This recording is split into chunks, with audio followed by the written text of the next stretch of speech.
안녕하세요. 원더톡톡 낭독방송 북소리입니다. 이제 이걸 읽고 다음 하나를 더 읽으면 이 책이 끝나네요.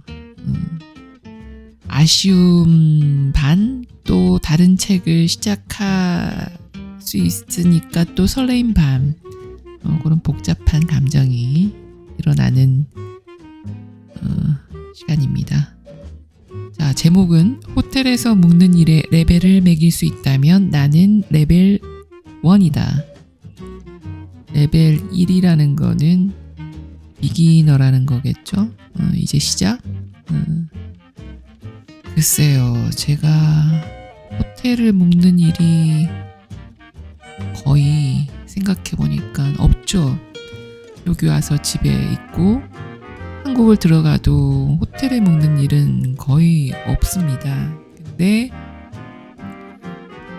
이번에 들어가면 친구들이 호캉스? 뭐 그런 걸 한번 해보자고 해서, 거기가 호캉스인지 뭐 에어비앤비인지는 저도 잘 모르겠으나 여튼 집이 아닌 어떤 곳을 빌려서 묵게 될 것 같습니다. 아마 재미난 밤샘이 이루어지지 않을까. 그리고 생각나는 호텔은 제가 한국에 들어갔을 때 엄마랑 동생들이랑 같이 그 신라 호텔에서 한번 하루 묵으면서 호텔에서 묵으면서 야시장을 갔거든요. 동대문 야시장에서 실컷 놀다가 호텔에 들어가서 또 놀았던 그런 아련한 추억이 생각이 나네요. 좀 더 많은 시간을 가졌으면 좋았을까. 참! 지난번 동생들이랑 공항 근처에서 묵었던 그 시간도 잊을 수가 없습니다.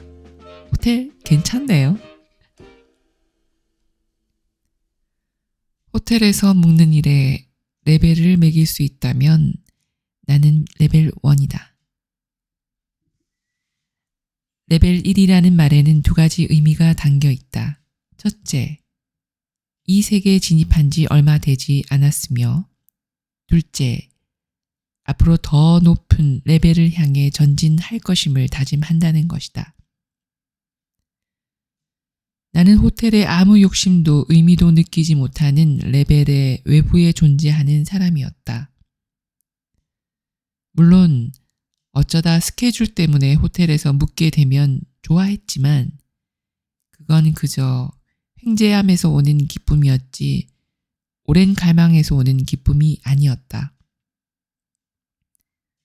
숙소는 그저 잠깐 잠을 자러 가는 곳이며 거기에 지나치게 돈과 신경을 쏟을 필요는 없다는 것이 나의 오랜 지론이었다. 국내 여행이든 해외여행이든 에어비앤비로 가장 저렴한 숙소를 골라 후딱 잠을 자고 그곳을 서둘러 벗어났다. 그런 태도가 몸에 익다 보니 호텔에서 묵게 될 때에도 잠을 자는 것 말고는 아무것도 시도해 본 적이 없었다. 내게 호텔을 가르쳐준 사람은 임경선 작가다. 여자로 살아가는 우리들에게 라는 책을 공저하고 나서 우리는 함께 국내 이곳저곳을 떠돌며 북토크를 다니기 시작했을 때 그때마다 그에게 호텔을 조금씩 배웠다. 처음에 그는 커피를 마시자며 나를 호텔로 데려갔다. 호텔에서 커피 마시는 거 처음이라고 쭈뼛거리는 나를 데리고 다니면서 봐봐봐 요주야, 호텔에는 말이다. 이렇게 옷가게도 있고 술집도 있고 풀장이 있기도 하고 하면서 호텔의 내부를 일단 주눅들지 않은 폼으로 걸을 수 있도록 가르쳐주던 임 작가는 그 다음엔 호텔에서 밥을 사주고 또 그 다음엔 술을 사주고 또 그 다음에는 룸 서비스를 시켜주고 아주 재능 교육식 스텝 바이 스텝으로 나를 호텔에 길들여 갔다. 참 너는 남자랑 이런 데를 와야 되는데 매번 나랑 와가지고. 점점 호텔의 공기에 훌륭하게 적응하는 나를 흐뭇하면서도 안쓰럽게 바라보며 임 작가는 말끝을 흐리기 일쑤였지만 그것은 그저 스승이 사랑하는 제자에게 느낄 법한 노파심일 뿐. 나는 점점 호텔을 즐길 줄 알게 되어 마냥 행복할 따름이었다. 그 중에서도 가장 궁극의 행복을 주었던 것은 고급 친구에서 푹 자고 일어난 다음날 아침 호텔 주변을 가볍게 달리는 경험이었다. 2번밖에 못 해봤지만 그때 경험이 너무 황홀했던 나머지 그 이후 호텔에서 묵는 일과 다음날 아침 그 일대를 달리는 일을 따로 떼어놓고 생각할 수 없게 되어버렸다. 그리고 놀랍게도 그 두 일을 세트로 묶어 원고를 제안받기도 했다. 내가 그 원고를 쓰기 위해 하룻밤 묵었던 곳은 마곡에 있는 메리어트 호텔이었다. 이 호텔을 소개받으며 들은 2가지 특징은 서울 식물원과 바로 마주하고 있다는 점, 그리고 AI 룸 서비스가 있다는 점이었다. 나는 호텔에 가기 전날 만난 사람들에게 AI 룸 서비스에 대한 기대감을 이야기했다. 혹시 막 로봇이 배달해주고 그런 거 아닐까요? 그 자리에 있었던 사람들은 모두 코웃음을 쳤다. 다음날 나는 호텔 로비에서 엘리베이터를 기다리고 있는 로봇을 보았다. 진짜 로봇이었다는 것도 놀랄 일이었지만 작은 아이처럼 다소곳이 엘리베이터 앞에서 서 있는 모습이 정말 눈물겹게 귀여웠다. 엘리베이터에 타는 모습부터 객실로 배달 가는 데까지 쫓아가 보고 싶었지만 어디선가 내 호텔 스승님이 나타나 너 누가 호텔에서 그렇게 촌스럽게 굴라고 가르치든 하고 다그칠 것만 같아 서둘러 별것 아니라는 듯 사랑스러운 로봇을 지나쳤다. 저녁에 룸 서비스를 시키면 될 일이었다. 음식을 건네받고 머리도 쓰다듬어 줄 것이다. 방에 들어서니 통유리창 너머로 보기 좋게 조성된 녹색 풍경이 눈에 쏙 들어왔다. 내일 아침 저곳을 달리게 되겠구나. 수조 옆에 달라붙어 이끼를 먹고 사는 비파라는 물고기처럼 창에 달라붙었다. 바깥을 바라보며 어떻게 달리면 좋을지 행복한 고민을 조금 했다. 하늘은 흐리고 조금씩 비가 오고 있었지만 내일 예보에 따르면 맑다고 하니 모쪼록 내일은 눈부시고 푸른 하늘이 준비되어 있기를. 일단은 오늘 저녁 귀여운 코봇과의 만남에 집중하기로 했다. 저녁 허기가 올 때까지 방에서 느긋하게 읽을 요량으로 무라카미 하루키의 시드니를 챙겨왔다. 2000년 시드니 올림픽을 취재한 산문집이라고만 알았는데 달리기에 대한 이야기도 대거 등장한다는 소식을 접하고 언젠가 읽어야지 마음먹고 있던 책이었다. 오늘 같은 날 읽기에 제격이겠다 하고 가져왔건만 펼쳐보지도 못했다. 왜냐하면 조금 전에 체크인을 하면서 선물로 받은 러너 전문 잡지 때문이었다.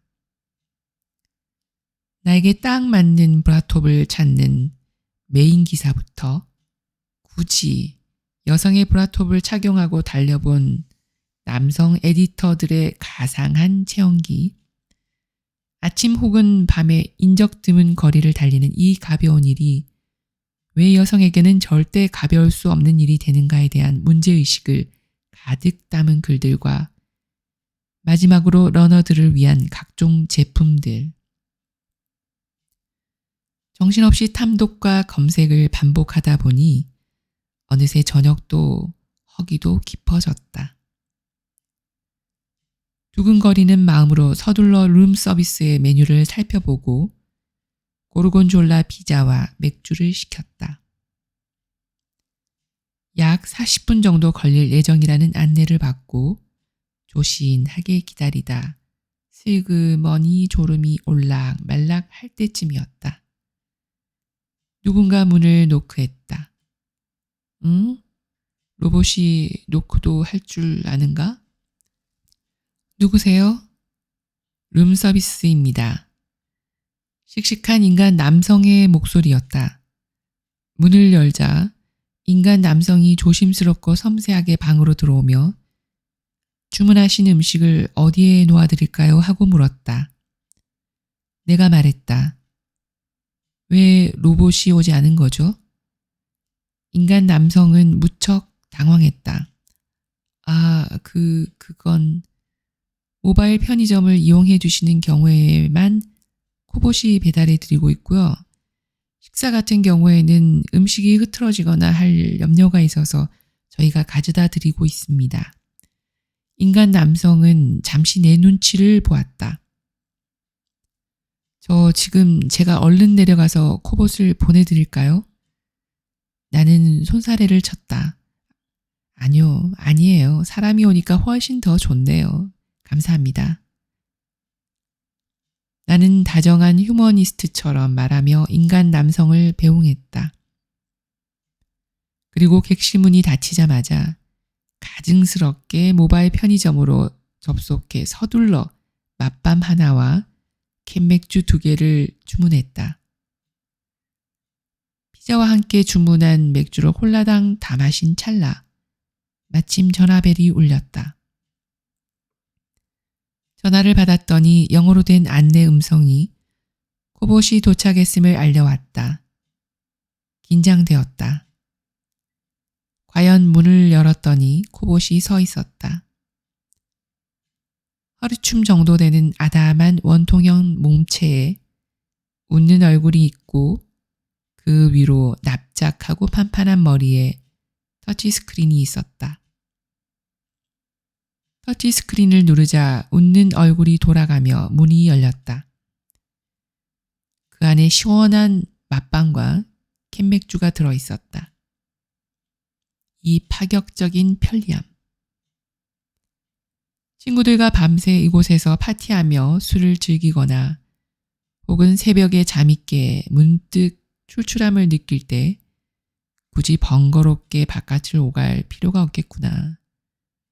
얼른 이 맥주를 다 마시고 한 번만 더 코봇을 부르고 싶은 희미한 욕망을 느꼈지만 너무 배가 불렀다.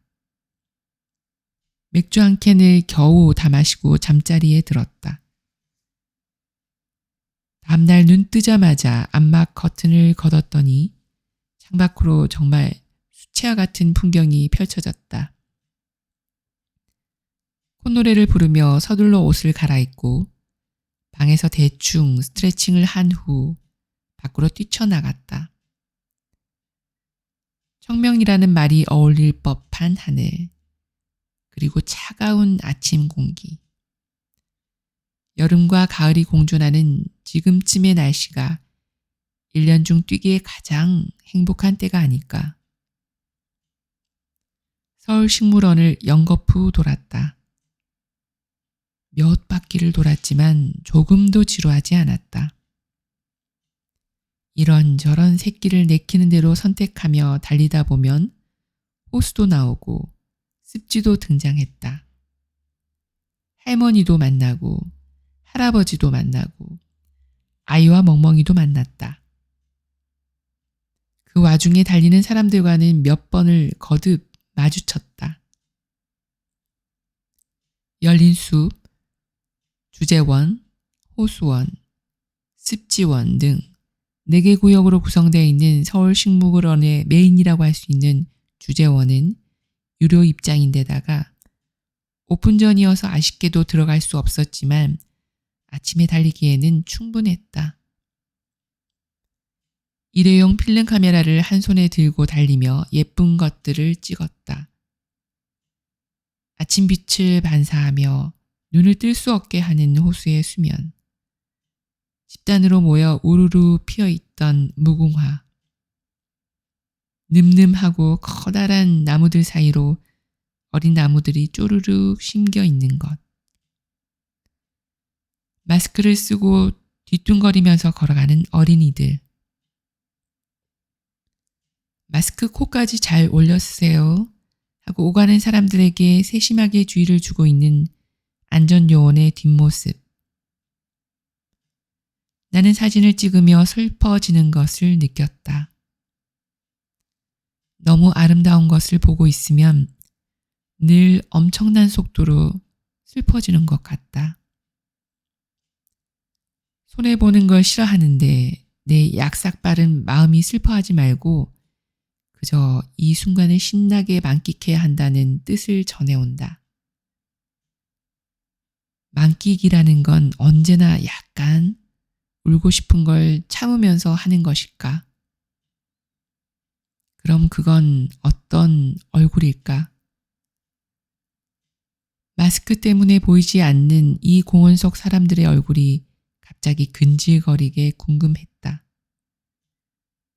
카메라로 이것저것 찍으면서 슬렁슬렁 달리니 1시간이 금방이다. 하드를 먹을 시간이다. 설레임을 구입했다. 처음 먹어보는 맛이다. 다시 호텔을 향해 걸으며 얼른 먹고 싶어서 하드를 쥔 손에 힘을 꽉 주었다. 오늘은 여기까지입니다.